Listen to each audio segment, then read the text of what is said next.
ఈ ఎర్ర బుక్ చూస్తుంటే అందరూ భయపడుతున్నారు. అందుకే గుర్తుగా తెచ్చా. మళ్ళీ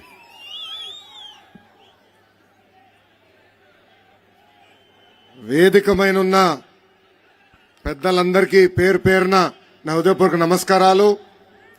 ఈరోజు ఈ శంఖారావం కార్యక్రమానికి విచ్చేసిన నా కుటుంబ సభ్యులతో సమానమైన తెలుగుదేశం పార్టీ కార్యకర్తలందరికీ పేరు పేరున నా హృదయపూర్వక ధన్యవాదములు. ఉత్తరాంధ్ర అమ్మ లాంటిది. అమ్మ ప్రేమకి కండిషన్స్ ఉండవు. అదేవిధంగా ఉత్తరాంధ్ర ప్రజల ప్రేమకు కూడా కండిషన్స్ ఉండవు. అసలు ఉత్తరాంధ్ర అంటేనే ఒక తెలుగుదేశం పార్టీ కంచుకోట. పౌరుషాలకి పోరాటాలకి మారు పేరు శ్రీకాకుళం జిల్లా.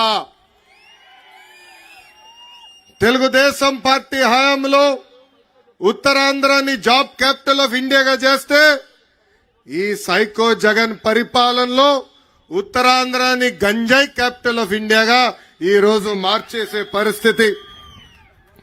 అసలు ఉత్తరాంధ్ర ఊపే వేరు. గరిమెల సత్యనారాయణ గారు, సర్దార్ గౌతమ్ లచ్చన్న గారు, ఎర్రం నాయుడు గారు పుట్టిన గడ్డ ఈ శ్రీకాకుళం గడ్డ. ఇలాంటి గొప్ప నేలపై ఈరోజు ఈ శంఖారావం యాత్ర ప్రారంభిస్తాం. నా అదృష్టంగా భావిస్తున్నా. ఈరోజు జగన్ సభ చూస్తుంటే నాకు కొంచెం నవ్వు వస్తుందండి. పదే పదే సిద్ధం సిద్ధం సిద్ధం అంటాడు. దేనికయ్యా సిద్ధం? జైలుకి వెళ్లేదానికి సిద్ధం. జైలుకు పంపించేదానికి మీరు సిద్ధమా అని ప్రజలందరూ నేను అడుగుతున్నా. బీసీ బిడ్డ అమర్నాథ్ గౌడ్ లాంటి అనేక మంది చంపేదానికి మీరు సిద్ధమా అని ఈ జగన్ నేను ప్రశ్నిస్తున్నా. ఒక దళిత గలం డాక్టర్ సుధాకర్ లాంటి అనేక దళితులు చంపేదానికి మీరు సిద్ధమా అని ఈ సభాముఖంగా ప్రశ్నిస్తున్నా. మైనారిటీ బాలిక మిస్బాని ఎలా చంపారో అలా మైనారిటీని చంపేదానికి మీరు సిద్ధమా అని ఈ సభాముఖంగా సైకో జగన్ నేను ప్రశ్నిస్తున్నా. కింద నుంచి తమ్ముడు కూడా అంటున్నాడు, సొంత బాబాయిని లేపేశాడు, ఇంకా ఎంతమంది కుటుంబ సభ్యులను లేపేసేదానికి సిద్ధమా అని ఈ జగన్ నేను సూటిగా ప్రశ్నిస్తున్నా. లేదంటే రాష్ట్రాన్ని సర్వనాశనం చేసేదానికి సిద్ధమా అని ఈ సభాముఖంగా జగన్ నేను ప్రశ్నిస్తున్నా. ఈ మధ్యన 3 ఘటనలు జరిగినాయి. అది ఇచ్చాపురం ప్రజల దృష్టికి తీసుకురావాలనుకుంటున్నా. మొదటిది, వైకాపా నాయకుల్లో చేస్తున్న భూ కబ్జాలకి సహకరించలేదని విశాఖపట్నం తహసీల్దార్ రామయ్యని అతి కిరాతకంగా వైకాపా నాయకులు కొట్టి చంపేశారు. బాపట్ల జిల్లాలో రైతు భరోసా కేంద్రాల్లో పనిచేస్తున్న అగ్రికల్చర్ అసిస్టెంట్ పూజిత ఆత్మహత్య చేసుకుంది. ఆ చెల్లమ్మ ఎందుకు ఆత్మహత్య చేసుకుందో తెలుసా? వైకాపా నాయకులు ఆర్బీకే కేంద్రానికి వచ్చి ఎరువులు దొంగతనం చేశారు. ఆ డబ్బులు ఆ చెల్లెమ్మ చెల్లించాలని వేధిస్తే పాపం ఆ చెల్లెమ్మ ఆత్మహత్య చేసుకుంది. ఇంకా అంతేకాదు, విజయనగరం జిల్లాలో పంచాయతీరాజ్ డిపార్ట్మెంట్ లో పనిచేస్తున్న ఒక జేఈ రామకృష్ణ ఏకంగా ఆ ఫ్యాన్కే ఉరేసుకుని చనిపోయాడు, ఆత్మహత్య చేసుకున్నాడు. ఆ రామకృష్ణ గారు చేసిన తప్పేంటో తెలుసా? ప్రజలకు అండగా నిలబడతాం. వైకాపా నాయకులు అక్కడ ఉన్న సిమెంటు ఇనుప దొంగతనం చేసుకుని వెళ్తే వాళ్ళ పైన అడ్డంగా తిరిగినందుకు ఆయన వేధించి ఆత్మహత్య చేసుకునే పరిస్థితి తీసుకొచ్చింది ఈ ప్రభుత్వం. జగన్ ఈ మధ్యన కొత్త నాటకం మొదలు పెట్టాడు. ఆ నాటకమే డిఎస్సి. 4 సంవత్సరాలు 10 నెలలు ఒక్క డిఎస్సి ఇవ్వలా. డిఎస్సి అన్న పదం ఆయన నోరు నుంచి రాలా. అందుకే మోసానికి, దగాకి, కుట్రకి ప్యాంటు షర్ట్ వేస్తే అచ్చు జగన్ లాగా ఉంటుంది. ఎన్నికల ముందల ఏం చెప్పాడు ఈ జగన్? 23,000 డిఎస్సి పోస్టులు ఇస్తామని ఆనాడు హామీ ఇచ్చాడు. అధికారంలోకి వచ్చిన తర్వాత కేవలం 18,000 పోస్టులు ఉన్నాయన్నాడు. దాని తర్వాత 117 జియో తీసుకొచ్చి ఏకంగా స్కూల్ రేషనలైజేషన్ పేరుతో టీచర్ పోస్టులు తగ్గించిన వ్యక్తి ఈ జగన్. ఇప్పుడు కరెక్ట్ గా ఎన్నికలు వస్తున్నాయి, యువతలో యువగలం మొదలైంది. అందుకే ఇప్పుడు నామాత్రంగా 6,000 పోస్టులు ఇస్తానని ముందలగెళ్తున్నాడు. ప్రజలందరూ ఆలోచించాలా. అన్న విశ్వవిఖ్యాత నట సార్వభౌమ స్వర్గశ్రీ నందమూరి తారక రామారావు గారు కానివ్వండి, చంద్రబాబు నాయుడు గారు కానివ్వండి, ఇద్దరు కలిసి 1,70,000 టీచర్ పోస్టులు భర్తీ చేశారు.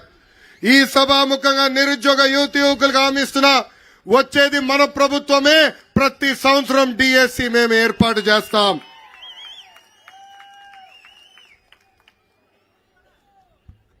ఈరోజు ఈ జగన్ ఊరూరు తిరుగుతా నేను పేదవాడిని అంటాడు. ఆయనకి ఒక జబ్బు ఉందండి. ఆ జబ్బు పేరే మైథోమేనియా సిండ్రోమ్. ఆ జబ్బు లక్షణాలు ఏంటో తెలుసా?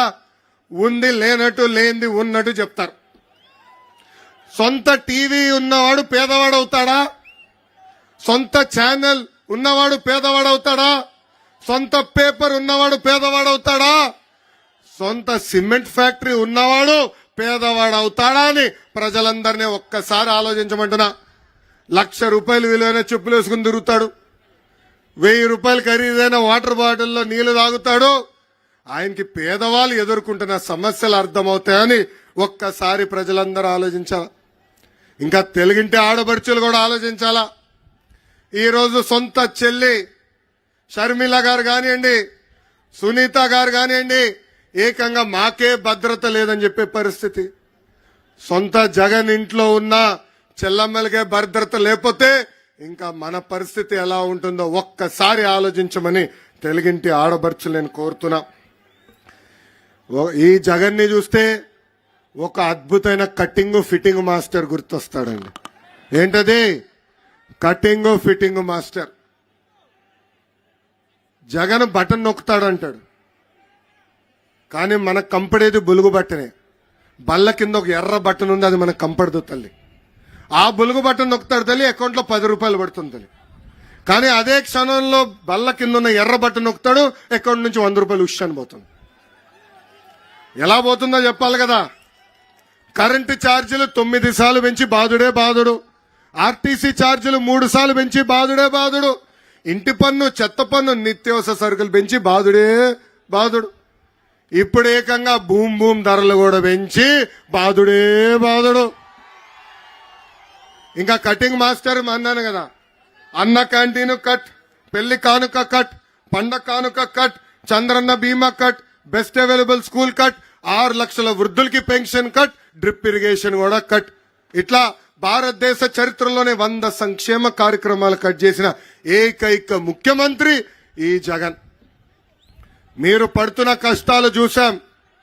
అందుకే చంద్రబాబు నాయుడు గారు, పవన్ కళ్యాణ్ గారు కలిసి బాబు సూపర్ 6 ప్రకటించడం జరిగింది. మన ప్రభుత్వం రాబోతుంది. మన అధికారంలోకి వచ్చిన వెంటనే యువతకి 20 లక్షల ఉద్యోగాలు కల్పిస్తాం. ఉద్యోగాలు వచ్చే వరకు నిరుద్యోగ యువకులకి ప్రతి నెల 3,000 రూపాయలు నిరుద్యోగ భృతి కూడా మన ప్రభుత్వం కల్పించబోతుంది.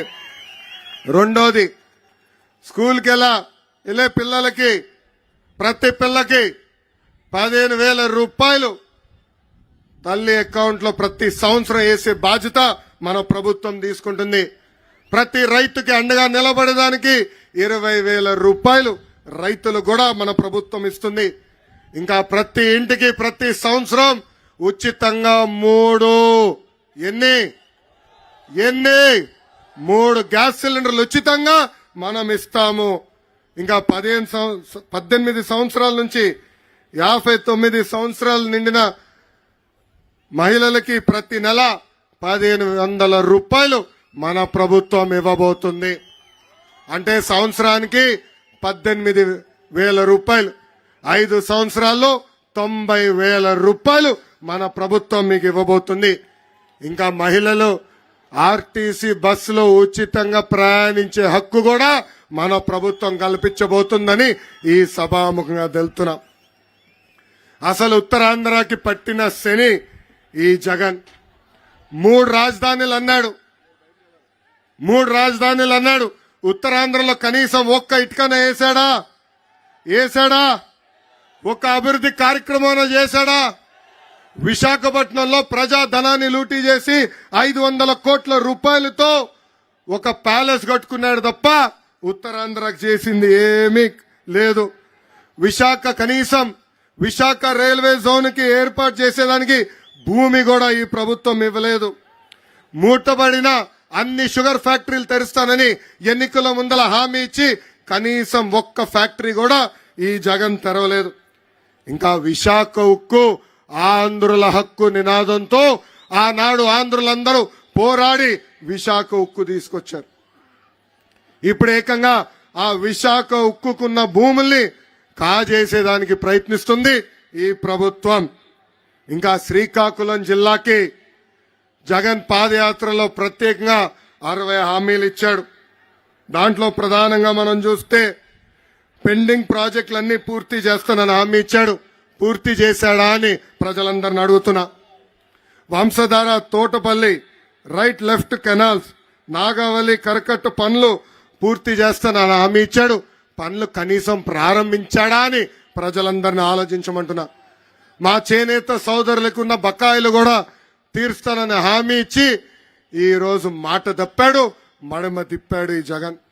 అసలు ఉత్తరాంధ్రాని అభివృద్ధి చేసింది తెలుగుదేశం పార్టీ. ఆనాడు వంశధార నాగావళి నదుల్ని అనుసంధానం చేసింది తెలుగుదేశం పార్టీ. ఇప్పటికి పెద్దలు చెప్పినట్లు రోడ్లు, బ్రిడ్జ్లు, తాగునీటి ప్రాజెక్టులు, ఆసుపత్రులు, ఉద్దానం కిడ్నీ పేషెంట్లకి డయాలసిస్ కేంద్రాలు. అంతెందుకు నేను మంత్రిగా ఉన్నప్పుడు ఆనాడు ఎన్టీఆర్ సుజలా ద్వారా మినరల్ వాటర్ ప్లాంట్ ప్రతి గ్రామాన్ని కూడా అందజేసిన పార్టీ తెలుగుదేశం పార్టీ. ఆనాడు హుదూ తుఫాన్ వచ్చిన, తిట్లీ తుఫాన్ వచ్చిన ఆ తుఫానికి భయపడకుండా మంత్రుల కన్నా మన ప్రాంతానికి అడుగుపెట్టిన వ్యక్తి మన నాయకుడు చంద్రబాబు నాయుడు గారు. ఆనాడు నేను మంత్రిగా పనిచేశా. మండలానికి ఒక మంత్రిని వేశారు. ప్రజల సమస్య ఉండకూడదు, ఎంత ఖర్చైనా పర్వాలేదు, ప్రజల్ని ఆదుకోవాలని ఆనాడు హుకుం కూడా జారీ చేసిన వ్యక్తి మన నాయకుడు చంద్రబాబు నాయుడు గారు. ఇంకా మన ఇచ్చాపురం అంటే నాకు ఒకే ఒక పదం వస్తుంది, తెలుగుదేశం పార్టీ అడ్డా. మన పార్టీ ఆవిర్భావం నుంచి కేవలం ఒకే ఒకసారి ఇచ్చాపురం నియోజకవర్గం మనం ఓడిపోయాం. 2014 నుంచి 2019 మధ్యన దాదాపు 1,500 కోట్ల రూపాయలు ఖర్చు పెట్టి పెద్ద ఎత్తున మన నియోజకవర్గాన్ని మనం అభివృద్ధి చేసుకున్నాం. అనేక ప్రాజెక్టులు తీసుకొచ్చాం, ఆసుపత్రులు తీసుకొచ్చాం, అభివృద్ధి కార్యక్రమాలు చేశాం. కానీ మిమ్మల్ని అందరినీ ఒకటి అడుగుతున్నా, గత 5 సంవత్సరాలుగా వైకాపా ప్రభుత్వం ఇచ్చాపురం చేసిందేంటి, పీకింది ఏంటని. ఆనాడు జగన్ పాదయాత్ర చేస్తూ ఇచ్చాపురానికి అనేక హామీలు ఇచ్చారు. ఏకంగా కోకోనట్ పార్క్ ఏర్పాటు చేస్తా అన్నాడు, చేశాడా అని ప్రజలందరిని అడుగుతున్నా. బిల్లబట్టి ప్రాజెక్ట్ మోడర్నైజేషన్ వర్కులు చేస్తా అన్నాడు, చేశాడా అని ప్రజలు అడుగుతున్నా. మహేంద్ర తనయ బహుదు నదులకి సంబంధించిన ఛానల్ వర్కులు కూడా రిపేర్ చేస్తానన్నాడు, చేశాడా అని ప్రజలందరినీ ఒక్కసారి ఆలోచించమంటున్నా. 2 నెలలు ఓపిక పట్టండి, మళ్ళీ మన తెలుగుదేశం ప్రభుత్వం వస్తుంది. మన ప్రభుత్వం అధికారంలోకి వచ్చిన వెంటనే పెద్దలు కోరినట్టు వంశధార బహుద నదుల్ని అనుసంధానం చేస్తాం, సాగునీరు అందించే బాధ్యత మేము తీసుకుంటాం. పెండింగ్ లో ఉన్న అన్ని ఇరిగేషన్ ప్రాజెక్టులు యుద్ధ ప్రాతిపదికంగా పూర్తి చేస్తాం. ఇంకా జీడిపిక్క రైతులు ఎదుర్కొంటున్న సమస్యలను నేను నేరుగా తెలుసుకున్నా. జీడిపప్పు పరిశ్రమ కూడా సంక్షోభంలో ఉంది. జీడిపిక్క రైతులకి గిట్టుబాటు ధర అందించే బాధ్యత తీసుకుంటాం. ఫ్యాక్టరీలు కూడా ఆదుకునే బాధ్యత మేము తీసుకుంటామని ఈ సభాముఖంగా హామీ ఇస్తున్నా. ఇంకా కొబ్బరి రైతులు కార్మికులను కూడా ఆదుకుంటాం. ఇంకా మత్స్యకారులు ఎదుర్కొంటున్న సమస్యలు కూడా తెలుసుకున్నా. తెలుగుదేశం ప్రభుత్వ అధికారంలో ఉన్నప్పుడు సబ్సిడీ ద్వారా వలలు ఇచ్చాం, బోట్లు అందజేశాం, ఐస్ బాక్స్ కూడా ఇచ్చాం. ఆనాడు వేత నిషేధ సమయంలో కూడా పెన్షన్ ఇచ్చిన ప్రభుత్వం తెలుగుదేశం ప్రభుత్వం. 2 నెలలు ఓపిక పట్టండి, ఆపేసిన సంక్షేమ కార్యక్రమాలు తిరిగి మీకు అందజేసే బాధ్యత కూడా మేము తీసుకుంటామని ఈ సభాముఖంగా మత్స్యకారులు కూడా నేను హామీ ఇస్తున్నాం. తెలుగుదేశం పార్టీ బలం తెలుగుదేశం పార్టీ కార్యకర్తలు. ఎంతో మంది నాయకుల్ని, కార్యకర్తల్ని, మంత్రుల్ని ఉప ముఖ్యమంత్రి చేసిన ఘనత ఒక తెలుగుదేశం పార్టీకి దక్కుతుంది. అన్న ఎన్టీఆర్ ఏ ముహూర్తంలో తెలుగుదేశం పార్టీ ప్రారంభించారో నాకు తెలియదు కానీ ఆ పసుపు జెండా చూస్తేనే మనకు ఒక నూతన ఉత్సాహం. దేశంలోనే కార్యకర్తల పార్టీ అంటే ప్రజలకు గుర్తొచ్చే మొదటి పార్టీ తెలుగుదేశం పార్టీ. మీ రుణం తీర్చుకునే దానికి 2014లో ఏ పార్టీ చేయని విధంగా కార్యకర్తల కోసం కార్యకర్తల సంక్షేమ విభాగం ఏర్పాటు చేశాం. భారతదేశ చరిత్రలోనే తెలుగుదేశం పార్టీ మొదటి పార్టీ. కార్యకర్తలకు ఆనాడు ఇన్సూరెన్స్ ప్రోగ్రాం ఇచ్చి ప్రమాదంలో ఎవరైనా చనిపోతే వాళ్ళకి 2 లక్షల బీమా అందజేశాం. ఇప్పటికీ దాదాపు 100 కోట్ల రూపాయలు తెలుగుదేశం పార్టీ కార్యకర్తల కుటుంబానికి అందిస్తాం జరిగింది. అంతేకాదు కార్యకర్తలు చనిపోతే ఆ పిల్లల్ని కూడా వాళ్ళ పిల్లల్ని కూడా చదివించిన పార్టీ తెలుగుదేశం పార్టీ. గత 4 సంవత్సరాలు 10 నెలలుగా మన పైన అనేక కేసులు పెట్టారు, అన్ని రకాలుగా వేధించారు. నా పైన కూడా 22 కేసులు పెట్టారు. అటెంప్ట్ టు మర్డర్ కేసు పెట్టారు, ఎస్సీ ఎస్టీ కేసు పెట్టారు. కానీ ప్రభుత్వాన్ని ఒకటే చెప్పా, నేను తగ్గేదే లేదు. మన నాయకుడు చంద్రబాబు నాయుడు గారి పైన దొంగ కేసు పెట్టి 53 రోజులు జైల్లో పెడితే బాబు గారు బయటికి వచ్చి ఒకటే చెప్పారు, నువ్వేం చేస్తావో చేసుకో, అసలు భయం మా బయటలోనే లేదు. నేను ఇక్కడున్న కార్యకర్తలు ఒకటే చెప్తున్నా, ఏ అధికారులైతే చట్టాన్ని ఉల్లంఘించి మన ఇబ్బంది పెట్టారో, ఏ వైకాపా కార్యకర్తలైతే చట్టాన్ని ఉల్లంఘించి మన ఇబ్బంది పెట్టారో వాళ్ళందరి పేర్లు ఎర్ర బుక్ లో నేను రాసుకున్నాను. వాళ్ళు రేపు వేరే దగ్గరికి వెళ్ళి రికమెండేషన్ ద్వారా వచ్చి పోస్టింగ్ ట్రై చేస్తే ముందల ఈ పుస్తకం తెరిచి వాళ్ళ పేరు ఉందా లేదా నేను చూస్తా.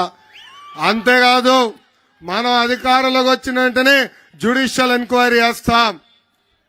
ఏ అధికారులు అయితే చట్టాన్ని ఉల్లంఘించి పసుపు సైన్యాన్ని ఇబ్బంది పెట్టారో వాళ్ళని సర్వీస్ నుంచి డిస్మిస్ చేపించి జైలుకు కూడా పంపించే బాధ్యత నేను తీసుకుంటాను.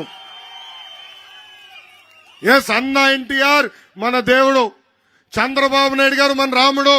కానీ వైకాపా నాయకులకి ఈ లోకేష్ మూర్ఖుడు. వడ్డీతో సహా ప్రతిదీ చెల్లిస్తానని ఈ సభాముఖంగా కార్యకర్తలకి నేను హామీ ఇస్తున్నా.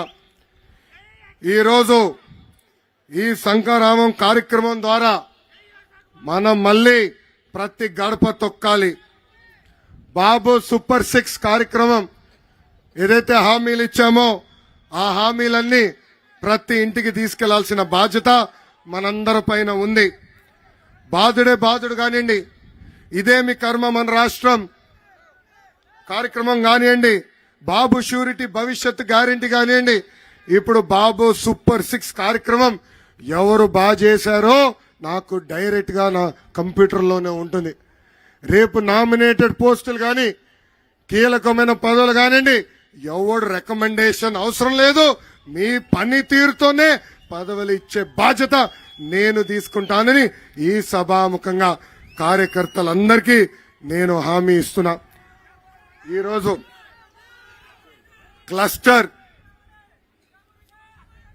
క్లస్టర్ యూనిట్ బూత్ అధ్యక్షులు అందరికీ కిట్ ఇస్తున్నాం.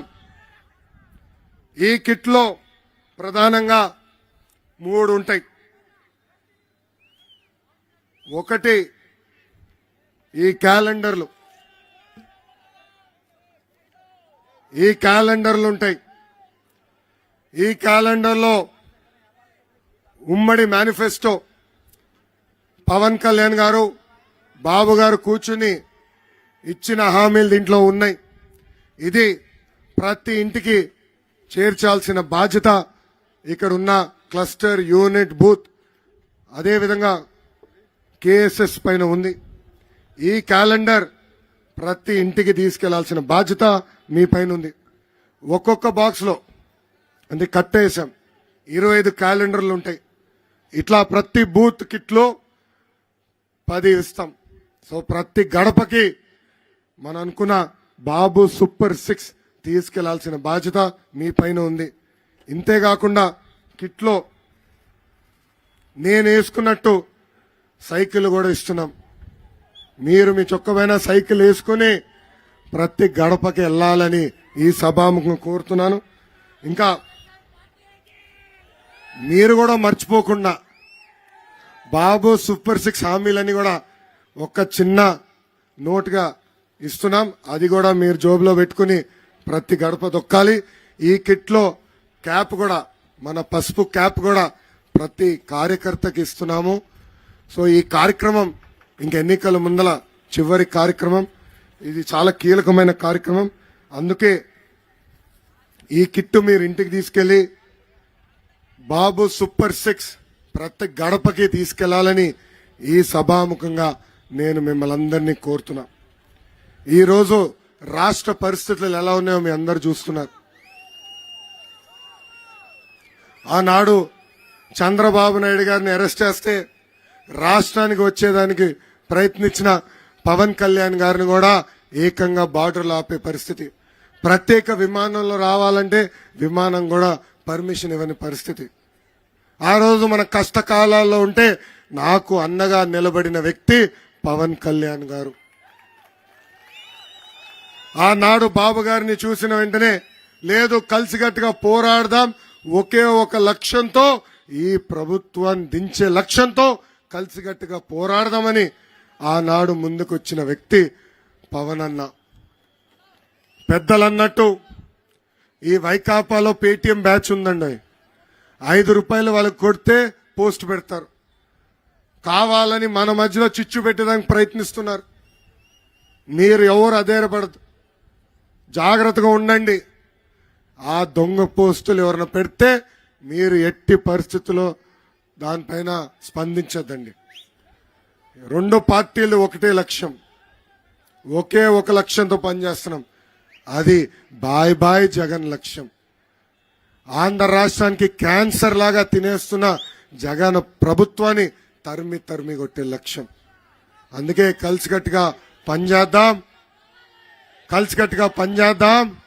ఆ సైకో జగన్ని శాశ్వతంగా తాడేపల్లి కొంపలో పెట్టి లాకేసే బాధ్యత తీసుకుందామని ఈ సభాముఖంగా కోరుకుంటూ, పెద్దలన్నట్టు సైకో పోవాలి, ఇంపడట్లా సైకో పోవాలి.